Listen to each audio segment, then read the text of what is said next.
I'm coming from beautiful Ottawa today. It's actually a little bit sunny here today, so we're looking forward to that. Once again, we're going to be talking all about people today. We're going to be talking about the volunteer side of the people business, and of course the staff side as well. We have beautiful BC. Our guest speaker today is actually coming to us from British Columbia as well. A couple more from Ottawa, from Toronto once again, on vacation in BC. Well, good for you. That's wonderful. Love seeing that, Lee. And some more friends from Ottawa, just down the street probably from me right now. We've got lots to talk about today. I'm going to turn over our webinar right now to the lovely Natushka, who's going to share a few important pieces of information with us today. And then we're going to come back with the one and only Heather O'Hara. We're going to talk all things people. Stay with us, everyone. Over to you, Natushka. Thank you very much. You're so wonderful, Sam. Thank you. Hi, everyone. My name is Natushka Michelle Flake. I am the Outreach Coordinator for CBI. Let me talk to you a little bit about CBI. So CBI stands for Capacity Building Institute. So we provide training, coaching, and mentorship support to staff and volunteers in the environmental nonprofit sector across all Canada. What we believe. So we believe that Canada environments deserve all the help it can get from well-run nonprofit organizations, from donors, from well-trained staff and board members. That environmental nonprofits plays a vital role in the ongoing effort to ensure the healthy and sustainable future for all Canadians. We believe that training matters.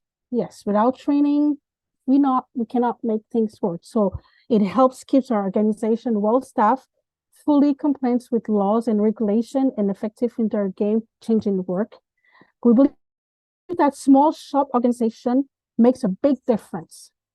It adds diversity, dynamism, grassroots involvement in Canada environmental sector.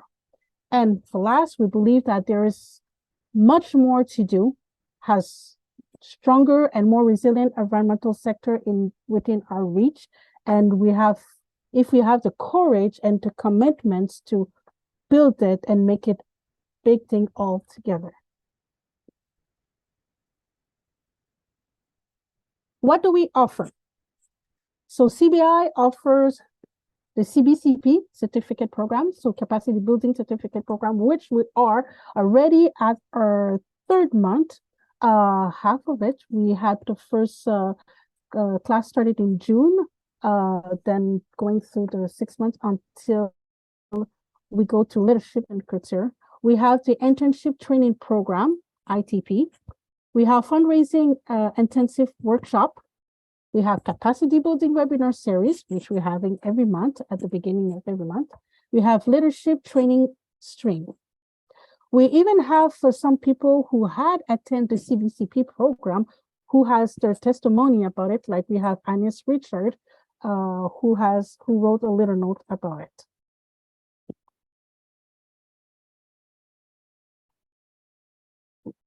We have wonderful trainers. So first to start, Sam, who's with us today. We have Rob, we have Barb, and we have Alex, who are the trainers to the program. So today's sponsors, we have PERC, who stands for Peace and Environmental Resources Center. So for 3 decades, PERC has used storyteller and networking to help individuals, nonprofits, and community groups work locally for a greener and more peaceful world. With our monthly publication, which PERC, our monthly publication, the PEN newsletter, they connected local Ottawans around stories focusing on peace, environmental and social justice issues with a local connection, and encourage greater understanding and the ability of their readers to take real, practical action on issues that matter to them. So you could sign up to receive the free digital newsletter in their inbox by following the link to subscribe on the website at PERC capacitybuilding.ca.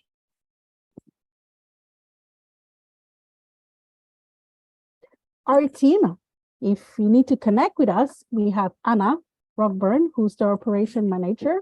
We have me, Natushka, I don't even know my name, Natushka Michelle Flay, who's the outreach coordinator.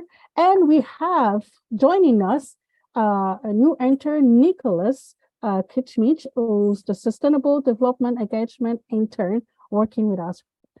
So you could email us at infos@capacitybuilding.ca. You could visit our website at www.capacitybuilding.ca. You could even come and see us or mail us at the address 136F Billings Avenue.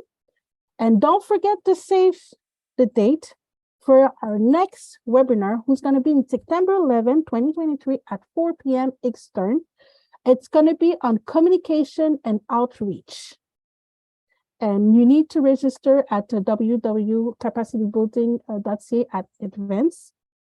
And have a beautiful webinar. Thank you so much, Natusha. I appreciate all that great information today. It gives me a lot of pleasure to welcome Heather O'Hara to our time together today. Hi, Heather. Hi, There everybody. she is. Hi, Sam. Hi. So it's BC time for you, my friend. It sure is. 3 hours behind. Wonderful. Tell us a little bit about yourself, Heather. Sure. So I've been in, I was just thinking about that a minute ago. So I started as an executive director in my first nonprofit job, confession, in 2006. So I've worked in nonprofit management now for almost 17, 18 years, and have always been an executive director in the sector. And have worked for really interesting organizations, social enterprise, very progressive, social justice minded, in the training and employment space with Potluck Cafe Society in the Downtown East Side.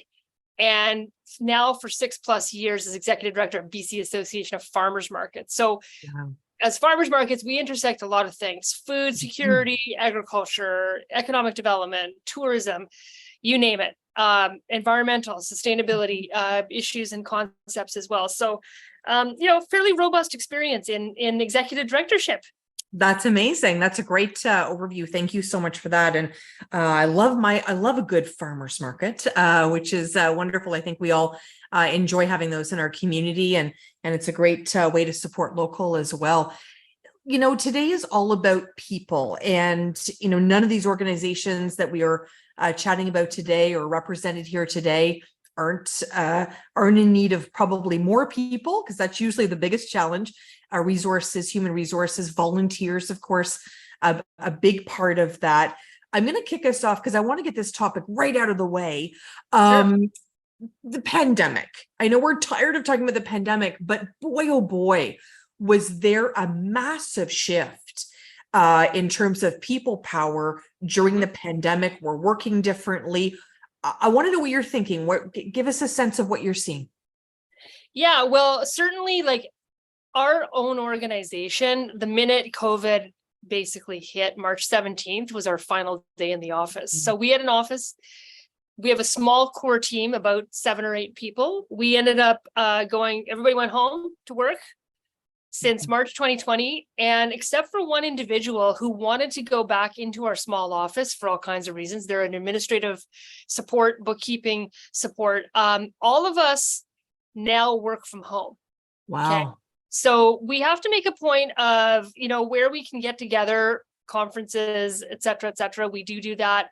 Some special events. We've got a paddling event as a core staff team next week. But basically, we, like any other organization that could, started working from home. And in our case, that serves us well. We're a provincial association. It lets us recruit and hire in some cases for positions across the province. That's a bit of an upside. The downside is that we've had to adjust some of the things in people's job descriptions to be able to accommodate the need for in-person kinds of support. So, there's pros and cons. And then in terms of our sector, our members, so farmers market members in particular, like they really were on the front lines, like service industry, like folks who work in social services or people who work in the environmental space. they in fact had to be in person running markets, obviously with modified approaches, masking, distancing, and everything else. It was quite a challenging time.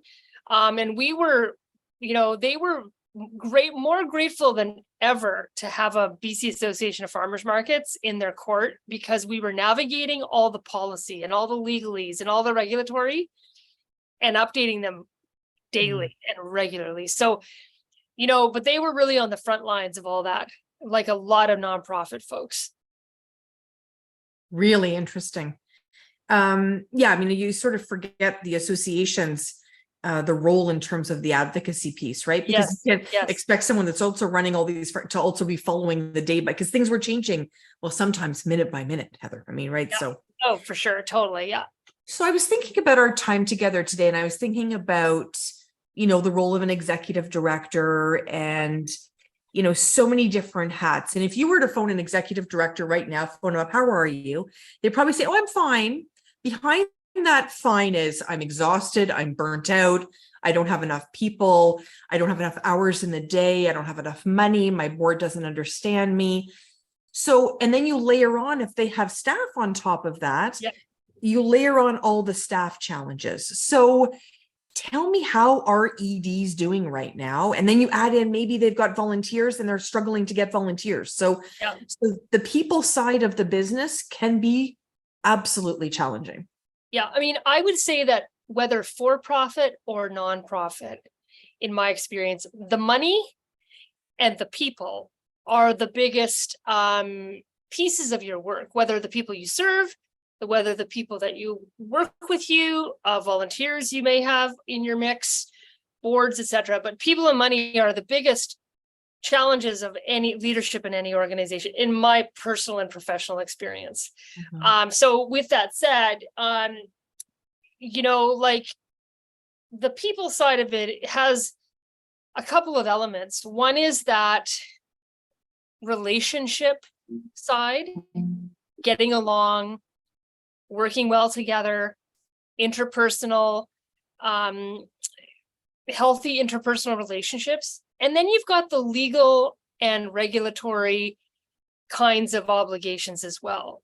So it's quite a daunting thing, managing human resources. And that's a really important function. If you don't have an HR department, which most nonprofits don't, and certainly not little ones, okay, as the executive director, you're managing a lot of affairs that have to do with human resources. And so it really pays to know a lot.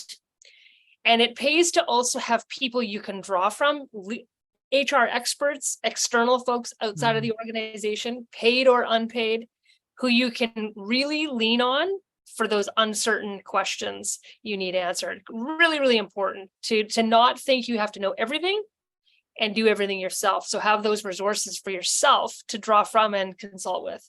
Yeah. And even just to have that emotional support, right? Hey, I'm dealing with something today. I haven't had this happen in my office, or absolutely, that is so key. Yeah, because as the leader in the organization, like as ED, you can't necessarily vent with your staff team. Your board, you might be able to here and there, but it's not really what their purpose is. So having a place where you can vent and consult and confide in is quite important. Like everybody needs that in their work life, right? And EDs are no exception, including other executive directors. That's where that network of other executive directors is so important, because that's your friends, your colleagues. You lean on them for advice. What did you do about, and how about this, and how did you feel when? Really, really critical. What if you were to sort of pick three? What's sort of the trifecta of challenges facing managing people these days?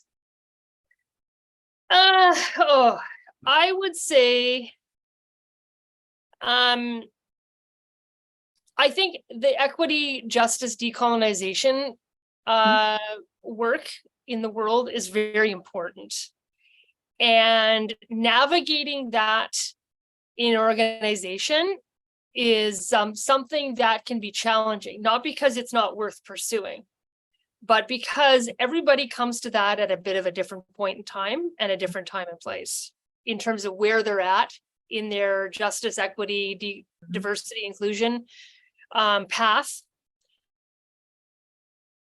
So navigating that can be very tough. One size fits all.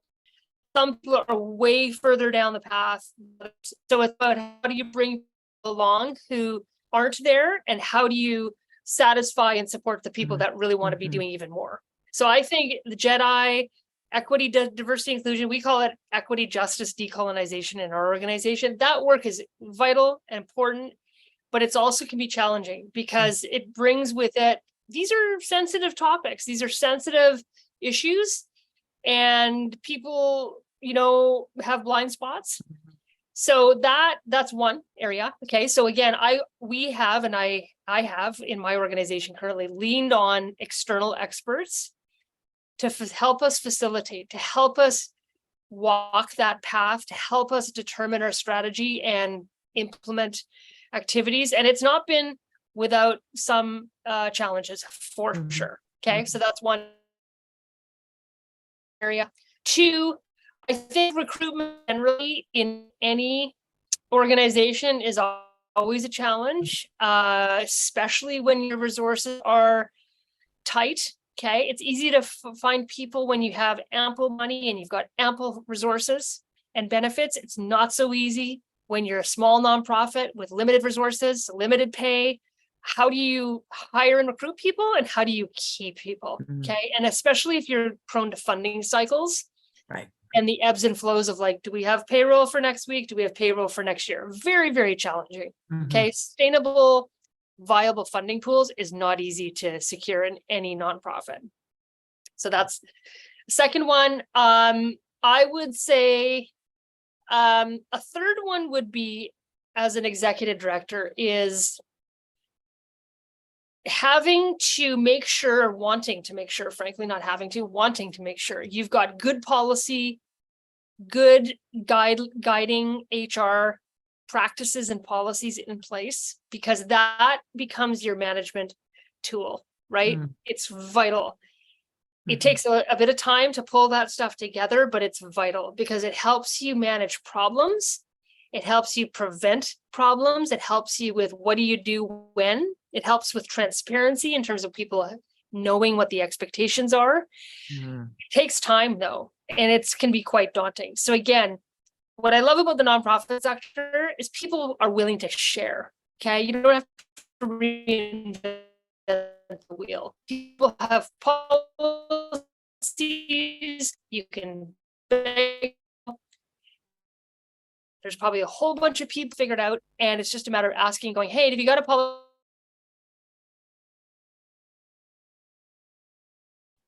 I love to call that R&D. You're probably thinking research and development. I call it rob and duplicate. Yes. Because there's no need in my mind, whether it be fundraising policies, HR policies, board guide, onboarding staff. This has been done a million times. 100%. And I think when we can all work together, hey, I've got really great HR policies. You have great fundraising policies. Let's trade. I think Totally. that is how our industry and our sector, to be honest with you, is going to survive. Yes. Yeah. And it does. I mean, I've begged, board, and steal tons of stuff over my career. Yeah. Happily share it as well. And it's not reinventing the wheel. And I mean, frankly, in the absence of policy, the employment standards in a given province or federally stand. Now, that said, most policies are better than employment standards. So at minimum, you need employment standards, but most people's policies want to be better than that even. So Agreed. it's worth it. It's worth the effort to pull it together though. Let's talk about volunteers. That could be obviously members of your board. That could be somebody coming in to, to sort goods. It could be somebody coming in to do other tasks. Volunteers, I'm hearing more and more volunteers are really hard to come by since the pandemic. The pandemic certainly shifted things. A lot of volunteers that were there for years have stepped away from volunteering. They haven't fully come back. Talk to me a little bit about managing volunteers. Sure. So, I have worked with fairly, a number of volunteers in my time. We're not a heavily volunteer-driven organization. That said, we've absolutely had volunteers. A couple of things. One is one of the biggest and most successful takeaways, lessons, pieces of advice that I've received in volunteer recruitment and management is being very specific about what you want a volunteer for. Okay, so rather than whether it be recruiting them or keeping them, rather than going, hey, we're looking for volunteers to work in organization X, well, you might get some interest because they're interested in your mission, what you do. It's far better to go, I'm looking for a volunteer or volunteers to help with the content writing for our monthly newsletter that goes out 6 times a year. Yeah. Or we're looking for volunteers to work at a specific event on this date, on this time, doing these things. That specificity is critical to, and this is, most event like nonprofit support kind of organizations like Vantage Point in BC, for example, will coach you on that, say, be specific about your tasks and activities that you're looking for volunteers for, so that people know, eyes wide open, oh, I can totally do 2 hours a month, 6 times a year, as opposed to, I like this organization, but I'm not sure what I'm supposed to be doing. So sometimes people have some challenges, hangups, if you will, being bossy and being a bit of a taskmaster. People kind of like to be told what you need and what you want them to do. And don't be afraid to be that way, because especially in volunteer engagement. And I can't, I volunteered places and, for an event, for instance, and you show up and they're like, oh, well, just be over there. Someone will be with you. And 2 hours goes by and you're thinking, what have I done? Like I haven't done anything. So I've been on the other side of that, and it's not great, because you're feeling you haven't been useful. And I hate talking about this, but there's times where we have to sort of say goodbye to a staff person for various reasons, or say goodbye to a volunteer. Very tricky situation on both accounts. What's changed, do you think, in terms of the process of maybe somebody not fitting into an organization anymore? It seems like 20 years ago, it was just like, well, this isn't working out. These seem to be different now. Well, I would say, whatever you do in terms of your employment good practices applies to your volunteer good practices. Okay. So in other words, when you hire somebody, you want to make sure you're casting the net far and wide. You're making sure you have a really solid job description and job posting. Similarly with volunteer recruitment. Okay. So you want to have a solid volunteer recruitment job posting. Okay. Just because they're volunteering doesn't mean they don't have accountabilities and responsibilities, right? Clear. Oh, there's those tasks. Oh, there's that. What you wanted me to do. There's the time commitment. So what I would say is taking the time to do that well pays off later on. Okay. So you get a good pool of candidates. You've got people with like the chops. They've got a resume that says they can do what you want them to do. And it also is something where you're assessing fit before you commit, right? Because once you commit, it's harder to extract somebody from the organization or say goodbye or whatever. So, you're trying to offset some of those pain points. And it also gives you a place to go. When we recruited you or hired you, same thing, to join the organization, we wanted you to do X, Y, and Z. You've now done X, Y, and Z. And now the engagement is done. Right? It's you've accomplished, you've achieved what we wanted you to do. And thank you very much. And now we get to say goodbye because that's appropriate. And if there's more for them to do, great. And if there's somebody that you don't want coming back, well, that's good too. I actually just put in the chat, I'm like, assessing fit before you commit. I just feel like I need a t-shirt with that on it or something. I just threw it in the chat there because I think that's a really good line for us to remember. Boy, I wish I would have known that 25 years ago. It's important. And Sam, just to add to that too, like your onboarding process, orientation process, like you want volunteers who know deeply what you do and what you stand for. So, take that time, make it fun, give people time or direct people on their own time to go read everything on your website, go look at videos, go talk to people that maybe are impacted by your work. Okay, go talk to funders if that's appropriate, to really understand what you do, because there's nothing worse than a volunteer who goes, I don't know. So what is it? What are you doing here at this event? I don't know. It's like, you want people equipped with your mission. You want people like jazzed and excited. They're your ambassadors. They're your conduits to the rest of the world. They're really important to get other volunteers, right? If you were to look inside your HR toolbox, your people toolbox, what tools are you using in there to manage time, to manage people? Is there anything there you can send us in terms of resources? Well, you know what I would like, okay, so I'm not sure this is totally going to answer your question, but I'm going to try. Okay. Sure. So in terms of HR, whether it be hired or volunteers, there's some really critical policies and practices that you should really have sorted out. Okay. Because for the sake of yourself, self-preservation, and the sake of your organization. Okay. So one of them would be the hire and fire. Okay. What's your process? What is your documents? Here's all the things that go with hiring somebody, whether that be an employment agreement, whether that be the tax forms, all that stuff, payroll setup, et cetera, the firing of people. Okay. It doesn't always end well.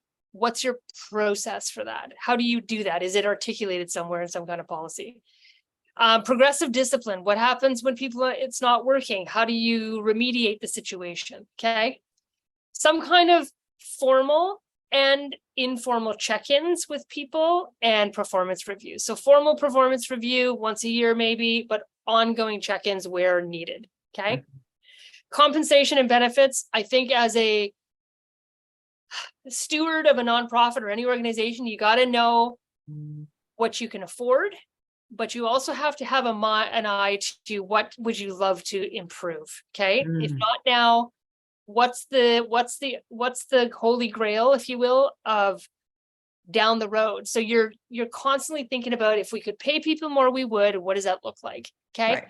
If we could have more benefits down the road, we would. If we could, what does that look like? So you're constantly pushing yourself to strive towards that. And then finally, conflict resolution. Okay. So, if you don't do nothing else, those 5 things, like hire, fire, progressive discipline, performance reviews, check-ins, compensation, benefits, conflict resolution, like those are really critical things to help you manage your affairs. Okay. I'm really impressed, by the way. You just like pull the tools out. Okay. Here's 1, 2, 3, 4, 5. Very, very impressive. We've got about a half an hour left. Here's the best part of what we do here at CBI is that I get to ask all these fantastic questions, which is wonderful, except all our participants get the last questions, which are really key. So I want all of our participants today with the Capacity Building Institute to start thinking about what you want to ask Heather. You can throw that in the Q&A section here as well, and I'll help facilitate all of that. But we have about 15 minutes of our chatting still before the pressure's on for all of you to come up with some great questions. So feel free to start to think about those. But Heather, as I think about the time that we're in right now, and people wanting to work from home, people saying, listen, I'll actually take a bit of a pay decrease to be able to work from home, because really the money that they were spending just to go to and from work, or work clothes, or lunches out, or whatever, is the money that they would be saved, but be not being paid,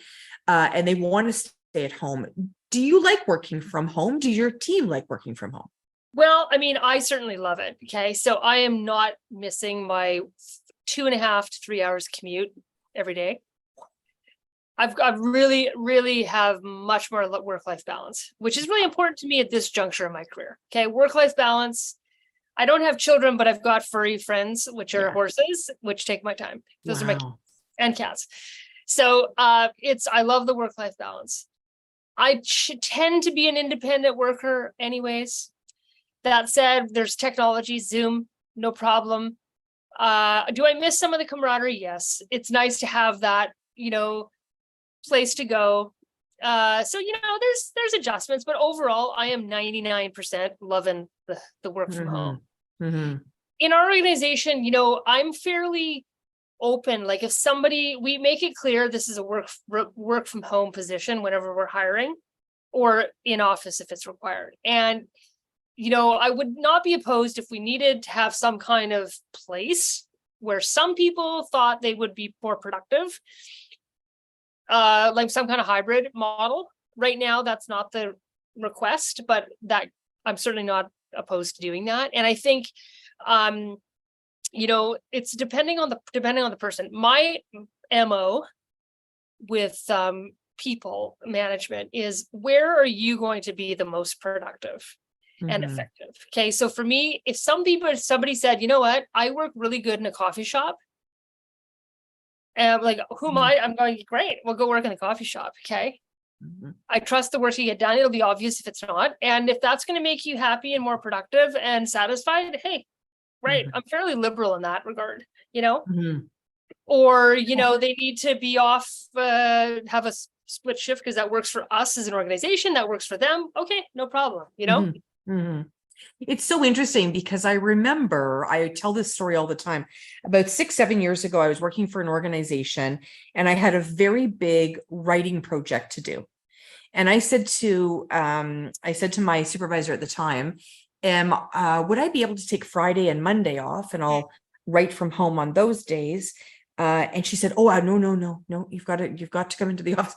And I mean, I sort of chuckle about it now, and at the time I was like, oh, okay, no problem. Like, I wasn't mad about it or anything. I just thought, well, it just makes sense. And because I write, well, if you've written, and I'm sure you've written before. I mean, when you're writing, it's a different style of work. Yes. Right? Yes. So I was like, okay, fine, whatever. She doesn't agree with that, whatever. And she was one of the very first people I thought of during this pandemic, because I thought, oh my heavens, someone's not doing well today, And a lot of people have struggled through that. But when you think about, all of the challenges that we've been faced with in terms of the nonprofit sector, we talked about attracting people. Obviously, the money is always a big thing. Is there anything else that you want to talk about? And I really hoping that we can talk a little bit about mental health today, because I think it really is impacting not only the staff piece, but I think it actually impacts the volunteer piece as well. Yeah. Okay. So a couple things. One is the mental health factor. I like a couple things. One is, in my former job with Potluck Cafe Society, that was in the downtown east side, that was working with people facing multiple barriers. Okay, so whether that be lived poverty, material poverty, mental health, addictions, like you name it, it was very much a workplace issue. In that case, we had very, very robust, cutting edge employment support models, because that was a necessity in the complexity of that kind of environment. Okay, right. We're trying to have people be successful in their job and fully supported on non-workplace issues, housing, mental health, because that was going to be lead to success, and success in staying in and keeping a job. So I've taken some of that with me in my life. So for example, at BCFM, we don't have the same kind of complexities. We've got other kinds of complexities, but not those ones. Okay. We don't have an employment support model in this organization. However, the way I look at personal care / sick days is quite broad. Okay. Like, in other words, it's not just when you're sick and you have a doctor's note. Okay. It's about going for dental appointments. It's going for counseling, if that's something that needs to happen. It's about taking your cat to the vet, because that's an important piece of your family. Okay.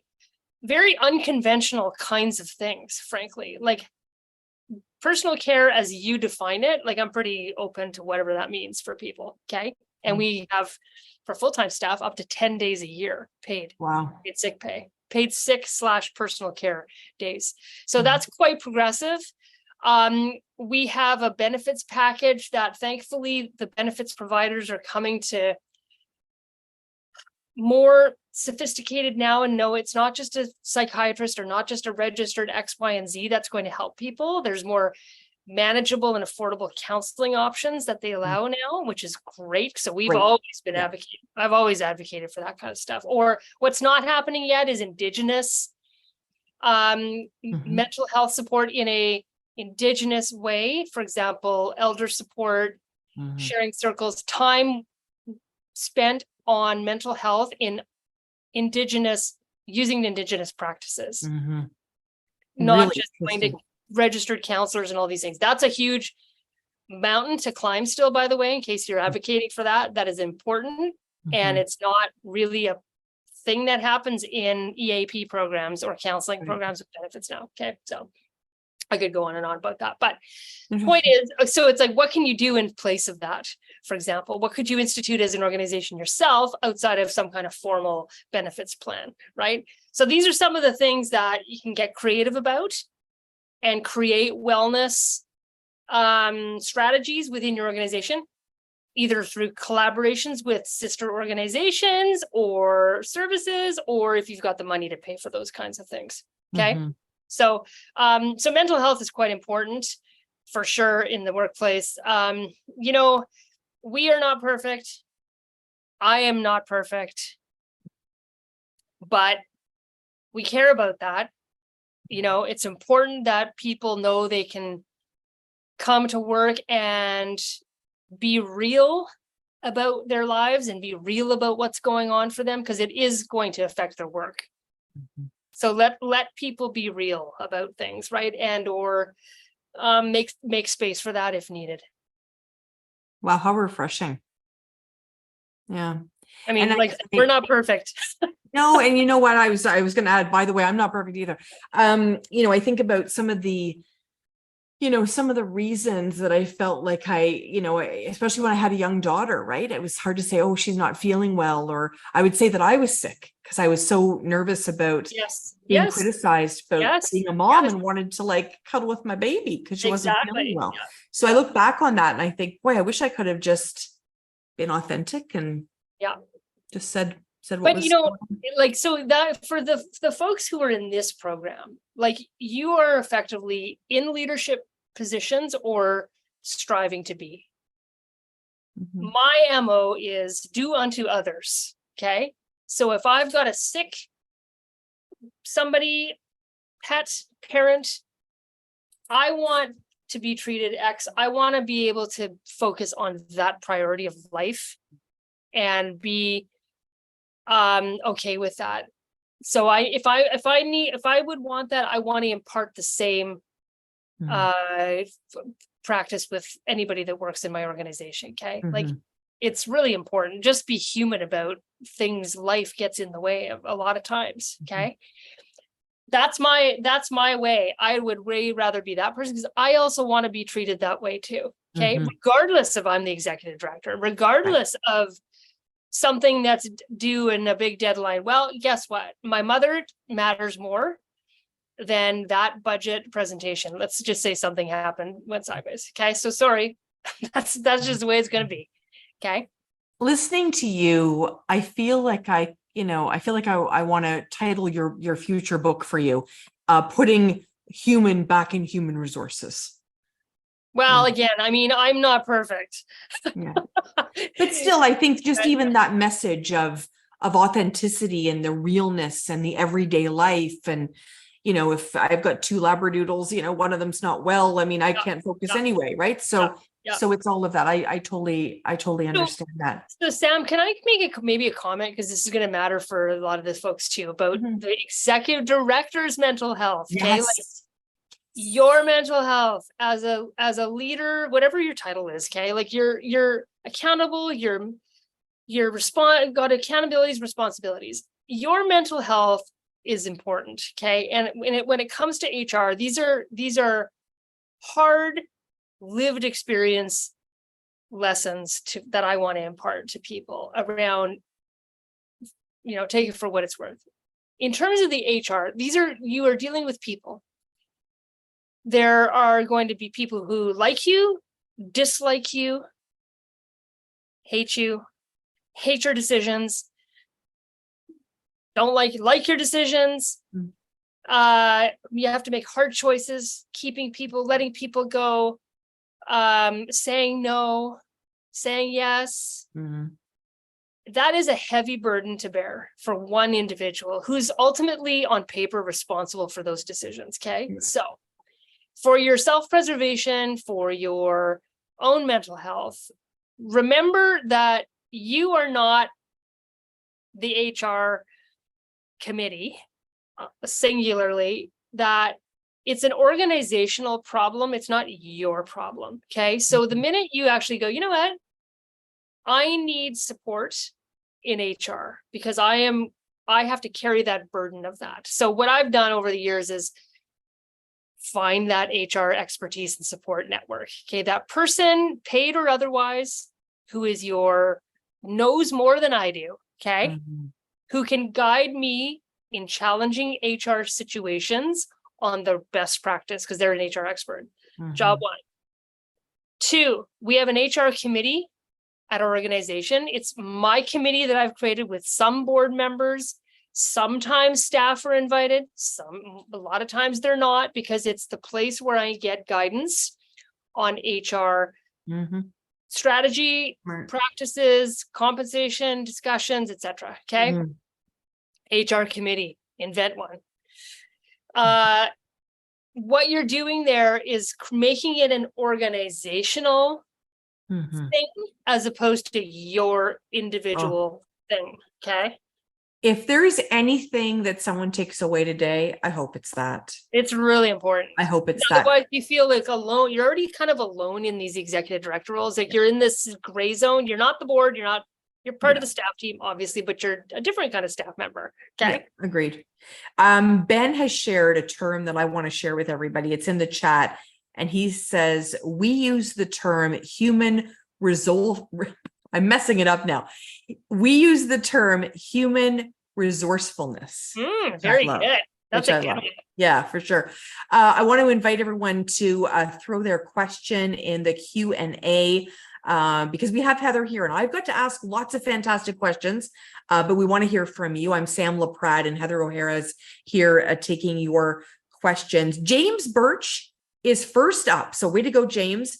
Here's the question for you, Heather. Are you ready? I'm ready. I feel like it's double jeopardy or something. It's important. How do we manage the mix of staff, brackets, mostly temporary, and volunteers in developing and delivering programs? Excellent question. Over to you, Heather. Okay. So would that be training and like those kinds of things? Training? James can type and let us know in the chat if he wishes. So the question, how do we manage the mix of staff, mostly temporary, and volunteers in developing and delivering programs? So Okay. I'm waiting to see if James adds anything in So here. I'm gonna ad lib with what I Sure. think I'm answering there. A couple of things. One is, remember when I mentioned about onboarding and orientation? Yes. So really take the time, spend the time to onboard and orient people to what you do, your mission, how do your programs work? Go on the front lines, job shadow, see how it works. Okay. That's all part of education. It's not book learning. It's like seeing and doing. Okay. Yeah. 2, know, hopefully through the interview process or perhaps the job expectations, who you're dealing with in terms of capacity of the person. Are they, not everybody's going to have as much capacity, numbers, communication skills, etc. You're going to have generational divide, perhaps. That's a really interesting one. The Gen X baby boomer versus millennials and Gen Z, very different working styles and expectations in the workplace. Okay. Causes quite some interesting challenges from my experience. Okay. So really know the people in the room, and I would argue, ask them, what do you need from me, from us?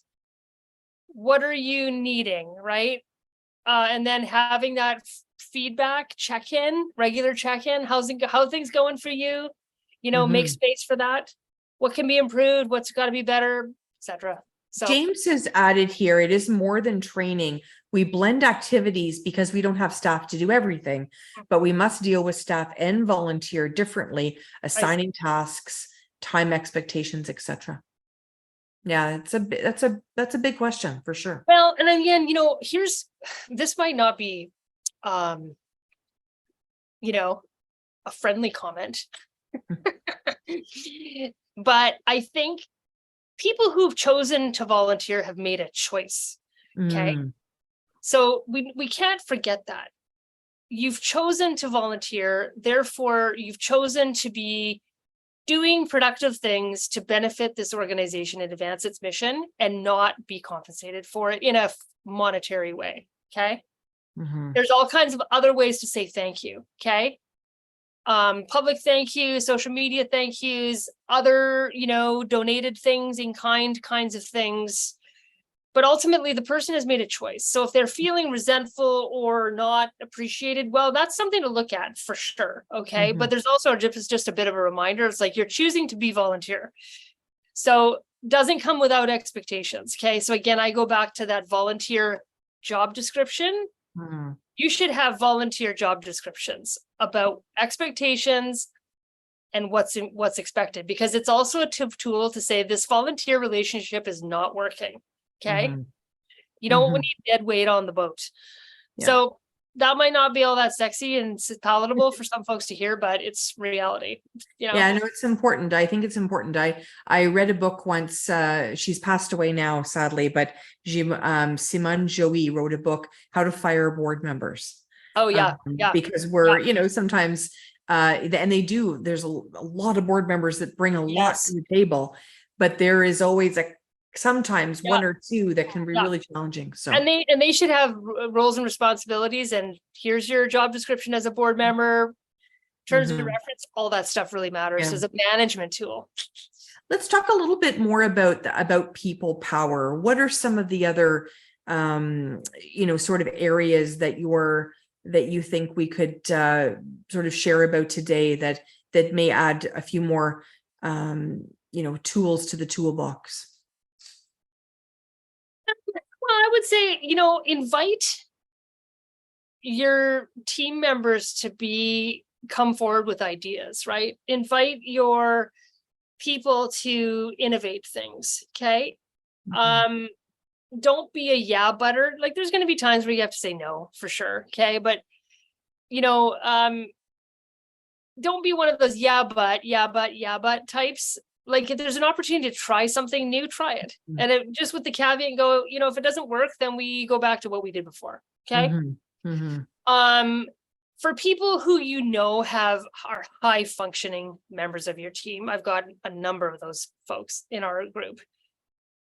And they want to go do something on behalf of your organization, like show them and help them say for sure, go for it, go participate, go attend that thing, go to that. What seems kind of on paper like irrelevant, but it's probably there's something interesting in there for them to bring back and or just get inspired by and bring back. Okay. Like let people kind of spread their wings, right? Represent your organization, like go talk and speak and present at something for people who have that capacity. It doesn't always have to be you, right? Right. Oh, that's so true. So true. Christine is asking a great question here, asking you to share a little bit on the successful check-in or performance review with staff. I think we've always all been there back in the olden days. I call them that because I was there. When you knew your performance appraisal was every September, and starting in August, you'd already start to have butterflies. They'd be bringing up stuff that were 8 months ago, as opposed to just having that regular check-in. Yeah. So the operative word there is informal check-in. So to be honest with you, I love the check-in language. Okay. Like it's a really good, easy, gentle word, check in. Because it feels like, we're just checking in. We're just connecting and checking in. Okay. So if there's a concern, like have the conversation. Hey, I just want to check in with you on this. Okay. Seek information first before we pass judgment. Okay. Look for information gathering first. I just want to check in with you about X, Y, and Z. What can you share with me about what happened there? Okay. And then let that person do the talking. find out if it's something that was could have been handled differently, but ultimately check-in is such an easy glide into the conversation. Mhm. Okay. Doesn't feel confrontational, doesn't feel like review. It is informal, and have it in the moment. Like, I think that's really what Christina's saying to you. Like, don't wait, Yeah. don't dawdle. Guess what? Rip the darn Band-Aid off. Okay. Like, rip it off. Yeah. 100%. And I Rip remember it off. somebody saying to me once, I was managing some people and I was really just having a bit of a challenge with one individual. And they said, well, she wasn't getting some of the projects done. And he said, have you ever asked her, what are the barriers? What's actually in your way? How can I remove the barriers? Now that's become part of my normal lingo now. Just something, a simple phrase. It's not saying you're not getting this done. It's what are the barriers that are, how can I remove some of them? Yeah. Or what's preventing you from X, Y, and Z, right? Yeah. No, it's really important because ultimately putting the onus on that person to be reflective of something, right? So if it's a blank stare, and like, if it's because X, Y, and Z, it's just there's some logic there that can be solution building, right? As opposed to us coming in with all the answers, because then they're not accountable. Like they got to be accountable to themselves. In addition to you and or the organization, right? Like, be accountable to yourself. Like, you know what's preventing you from. You tell me what's preventing you from, right? Is 360, are those 360 reviews still hip, or are they long gone, or what's the new version there? Well, it's funny because my board chair opinion, whether it's, this is just their opinion, so just take it for what it's worth. They're like, I only seen 360s used when you want to get rid of somebody. Now, that said, I mean, that, take that with a grain of salt. Okay. But they're intensive. I would say they're insightful. Okay. There are things that happen in those that are insightful, good, bad, and ugly. Okay. They don't always feel good and great. At times that I've been involved with one, it's like, oh, okay, that's interesting. That doesn't make me feel very good, but it's some place to improve, right? I personally don't go out of my way to have 360s. That's just my own opinion on them. Okay. I also think sometimes the people with the power, if you will, are at a disadvantage, because the people in power sometimes, like, it's easier to be critical of your boss than it is the boss to be critical of you. Oh, interesting. It's not like, it's not that easy to be critical of, your staff team in the same way that a staff member can absolutely be just throw the book at you. You know what I mean? So I mean, I don't not think 360s are a good idea. I think they have their benefits and they're valuable. Is it something you need to do all the time? You got to have the capacity to deal with it. Like, if you're not even doing any kind of check-in or an annual something more formalized performance review, well, good luck with the 360, because it's pretty intense. So we haven't actually said this word today. Maybe you have, and I missed it. But the word culture, we often hear about what's your work culture. And I help to hire a lot of people. And typically, when you say to them at the end of the interview, would you have any questions? And typically one of the three questions is, what's your work culture? It's not something you're pulling off the shelf and going, there's our culture. But how important is it to ensure that that's something that is strong? Yeah, I mean, I think sometimes that's something you want to kind of get a sense of in the interview phase, right?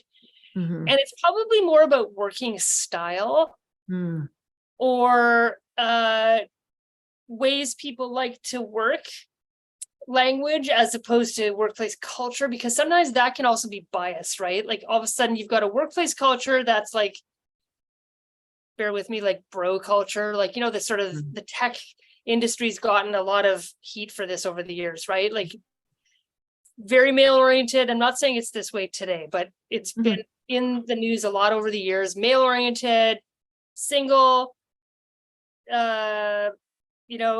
doesn't have childcare responsibilities, doesn't have, and has an age factor. So like if you ask somebody, do you going to fit in that workplace culture? Well, maybe not if you're somebody with different lived experience, or you've got kids, or you're a woman, or you are an elderly, senior, more advanced worker in terms of age, and experience, racialized community, LGBTQ, whatever.